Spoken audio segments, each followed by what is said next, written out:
The TV shows sold you Bjorn Ironside as a noble warrior, protector of his people, the honorable heir of Ragnar Lodbrok. The real story is far dirtier. The man Europe called Ironside wasn't a hero. He was a brutal parasite who faked conversion to Christianity to invade defenseless cities, burned mosques full of worshippers, and betrayed even his own allies for gold. Today, you're going to discover how Bjorn invaded the Eternal City by pretending to be dead inside a coffin, why he massacred Christian and Muslim civilians across the Mediterranean without distinction, and the real reason he swore loyalty to a Frankish king, then broke that oath weeks later. The story you know is a lie. Bjorn Ironside didn't fight for honor. He fought for luxury, for terror, for absolute power. And it all started not in Kattegat, but in the frozen waters of a betrayal he never forgot. Western Francia, year 855. An army of Viking ships climbs the Seine River like a black serpent. At the front, two men, Bjorn and another leader named Sigtrig. They're not true allies, they're predators, sharing the same prey. Charles the Bull, king of the Franks, awaits them in Champagne. The battle is brief and bloody. Steel clashes against steel. Shields splinter. Men scream in languages neither side understands. And when the blood dries on the grass, the Vikings retreat. But Bjorn doesn't flee. While others sail away with their wounded, he sees opportunity. He builds a fortress on the island of Oisel, right above Rouen, and transforms it into his lair. The island becomes a dagger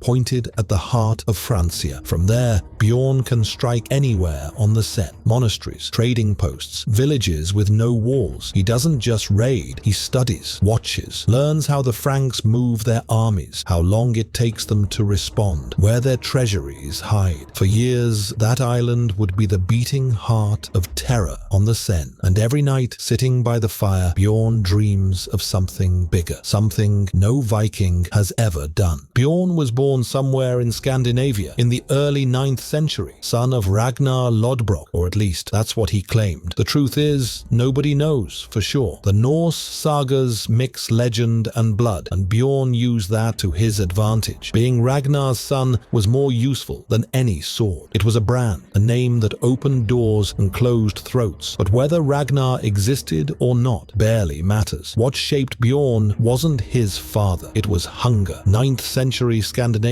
was a place of long winters, poor lands, and families too large to survive. Firstborn sons inherited everything. The others had to conquer or die trying. Bjorn was one of those others. He learned early that the world doesn't reward courage, it rewards cunning. And his first great lesson came in the frozen waters of the Baltic Sea, during a raid against Slavic tribes. The details were lost, but the result wasn't. Bjorn came back alive. Many didn't, and he brought back enough gold to buy his first crew. That's when something changed. The men who sailed with him began to notice Bjorn didn't fight like the others. He didn't seek glory on the battlefield. He sought advantage. If he could burn an unprotected village instead of facing warriors, he burned it. If he could negotiate and then betray, he betrayed. There's a story, half forgotten in the sagas, about a chieftain who trusted Bjorn. They made a pact, sealed with mead and oaths before witnesses. 2 weeks later, Bjorn's men slaughtered the chieftain's family while they slept. When asked why, Bjorn shrugged. He had ships I needed, no remorse, no justification beyond pragmatism. That's who Bjorn was, a man who saw honor as a luxury for the weak. But the monster didn't have a name yet, didn't have a legend yet. That would only happen years later, when Bjorn looked at the map of Europe and realized everyone was attacking England, Ireland, northern France. Nobody was looking south, nobody was looking at the Mediterranean, and that's when the wolf smelled fresh blood. Some historians dispute parts of this story, but none dispute the pattern. Year 859. Bjorn Ironside is no longer just another raider. He's a commander with 62 ships and an obsession. He wants what no Viking has achieved before, the gold of the south, from cities Christians call holy and Muslims protect with fire. Sailing beside him is Hastin, another Viking wolf, just just as brutal. Together, they don't form an alliance. They form a terror machine. The fleet descends the Atlantic coast of France and Spain like a black plague. They don't ask permission, don't send envoys. They simply appear, burn, plunder, and vanish before any army can react. In Galicia, northern Spain, Bjorn orders the first great massacre. Coastal villages are razed. Monasteries turn to ash. Monks beg for mercy in Latin. Bjorn doesn't speak Latin. He doesn't need to. The ships push further south. In the kingdom of Asturias, they encounter resistance for the first time. A local count with a small army. The battle lasts less than an hour. Viking axes break through wooden shields like they're made of straw. The count dies with his throat open, still clutching his sword. Bjorn doesn't even remember his name, but the real test comes when the fleet crosses the Strait of Gibraltar and enters the Mediterranean. Muslim territory, unknown territory. Vikings have never been there, and for the first time, Bjorn feels something that isn't fear. It's pure excitement. They attack North Africa on the coast of what is now Morocco and Algeria. The port cities aren't prepared. Why would they be? Vikings don't exist in the Mediterranean, but now they do. Bjorn invades mosques, steals gold from altars, burns what he can't carry. The scrolls, the carpets, the intricate tile work, all of it turns to smoke. Survivors speak of blonde demons from the ice, men who laugh while they kill. Bjorn likes the title. The Mediterranean raids continue for months. They hit the Balearic Islands, sacking settlements and taking slaves. They sail up the Rhone River in southern France, burning their way inland. Every time a local lord tries to negotiate, Bjorn takes the gold and attacks anyway. Why wouldn't he? Promises cost nothing. Fear is priceless. And then he sees it on the blue horizon of Italy, the silhouette of a walled city gleaming under the sun, white marble, high towers, churches with golden crosses. It's not Rome, but Bjorn doesn't know that yet. He thinks he's found the eternal city, and he decides he's going to conquer it in a way no one will ever forget. The coffin trick is about to enter history. The city is called Luna, on the coast of Liguria, Italy. Bjorn Ironside stares at the white marble walls and decides this is Rome. He's wrong. Luna is hundreds of miles from Rome, but his arrogance leaves no room for doubt. And anyway, the mistake doesn't matter. What matters is the gold inside and walls too high to climb. Brute force won't work. The city is fortified, well guarded, protected by trained soldiers. Bjorn could lay siege, could wait, but waiting doesn't build legends. So he does something different, something only a patient predator would do. He sends emissaries to the gates of Luna, not warriors, messengers, unarmed, humble, almost pathetic. They carry a story. The great Viking leader Bjorn Ironside is dying. He spent months at sea, far from home, far from the gods. Now, at the end of his life, he wants one thing, just one: to be baptized, to die a Christian, and to be buried in sacred ground. The bishops of Luna listen and believe. Why wouldn't they? Brutal Vikings, bloodthirsty pagans.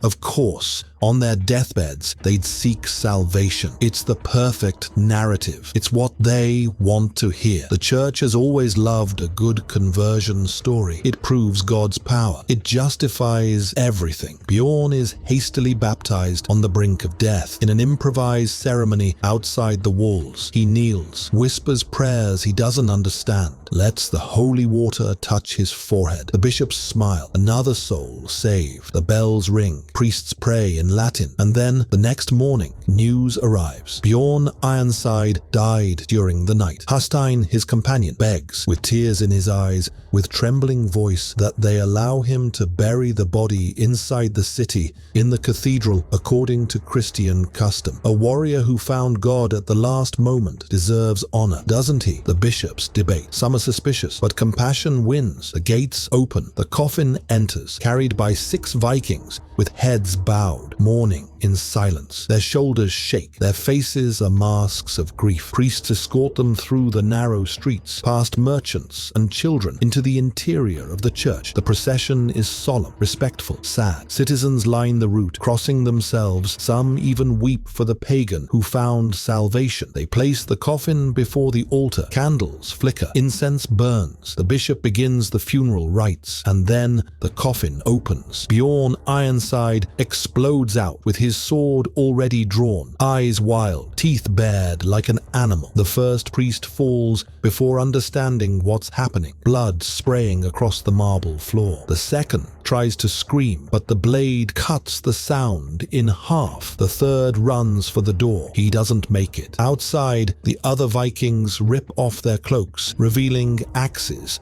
and spears hidden underneath. The guards at the gates die in seconds, caught completely off guard. More Vikings pour through, dozens, then hundreds. They've been waiting just beyond the walls, hidden in the forest. Within minutes, the holy city of Luna becomes a slaughterhouse. There's no battle, there's carnage. Women, old men, children, no one is spared. Bjorn doesn't need to kill everyone, but he makes a point of it, because terror isn't built with mercy. Terror is built with excess, with brutality so great that the next cities will surrender without a fight, with stories so horrifying that mothers will use them to scare children for generations. The Vikings plunder Luna for days. Gold, silver, religious relics, everything is loaded onto the ships. Silk, wine, jewelry, rare spices from the east. Bjorn walks through the ransacked streets like a king surveying his conquered domain. He personally destroys the cathedral altar, the same one where they prayed over his corpse, not out of hatred for Christians, but because he can, because no one can stop him, because this is what power looks like. When he realizes the mistake, that Luna isn't Rome, Bjorn laughs, not from shame, from amusement. He fooled an entire city, desecrated a cathedral, killed hundreds, and it wasn't even the right city. But it barely matters. The legend is made. The coffin trick will be told for centuries. Vikings in taverns across Scandinavia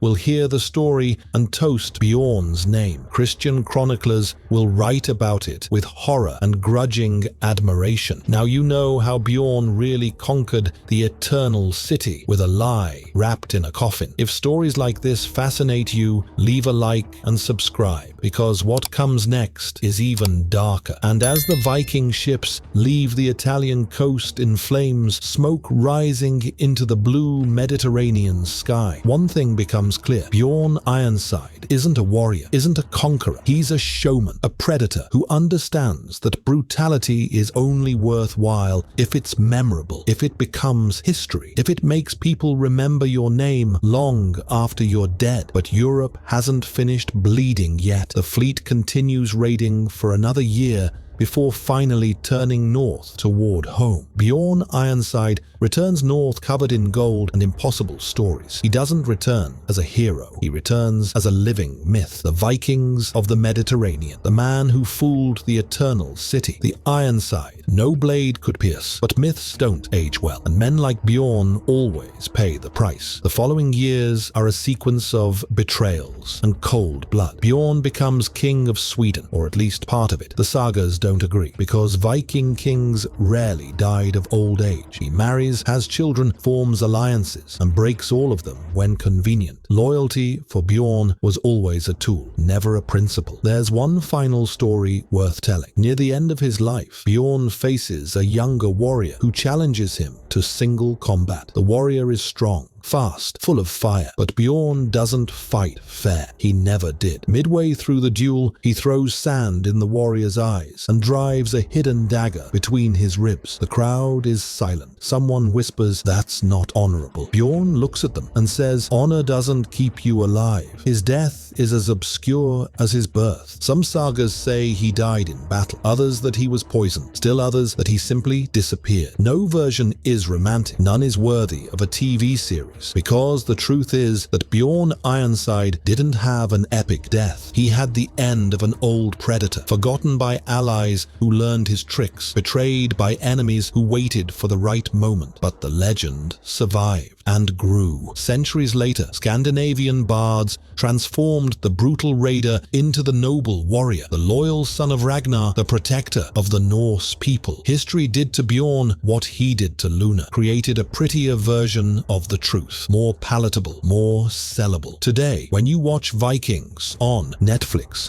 you see a Bjorn Ironside who's brave, tormented, human. What you don't see is the man who faked conversion to massacre worshippers, who burned mosques for fun, who turned trickery into art and brutality into spectacle. Because heroes sell better than monsters, even when the monster is more real. If you want to know other heroes that history beautified, subscribe now, because behind every legend there's always blood nobody wants to remember.